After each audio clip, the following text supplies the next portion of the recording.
Mamma mia, salut les amis et bienvenue dans cette nouvelle vidéo de cette formation consacrée à Symfony.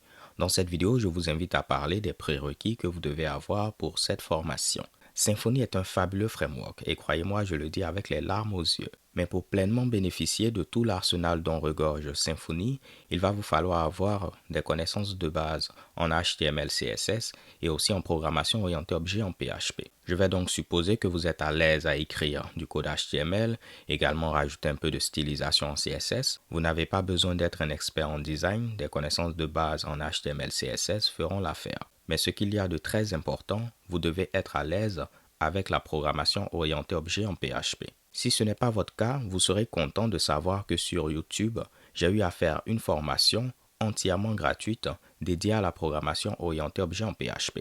En description de cette vidéo, je vais mettre un lien qui mène vers cette formation. C'est vraiment une introduction complète au monde de la programmation orientée objet.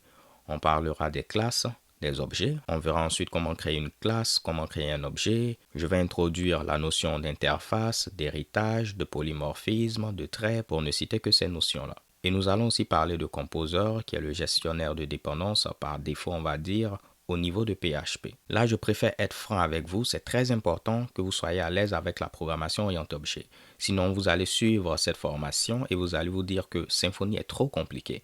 Alors qu'en réalité, c'est parce que vous n'avez pas pour l'instant les prérequis en orienté objet. Voyez donc ceci comme un investissement pour le futur. Je vais être sûr que lorsque vous allez regarder cette formation, c'est garanti que vous allez tout comprendre. Il va falloir également avoir des connaissances de base en rapport avec la console.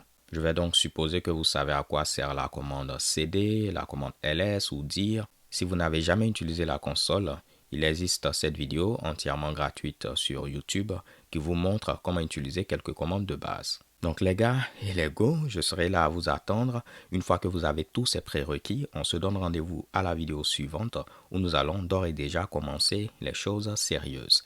D'ici là, portez-vous bien, stay tuned and take care. Peace.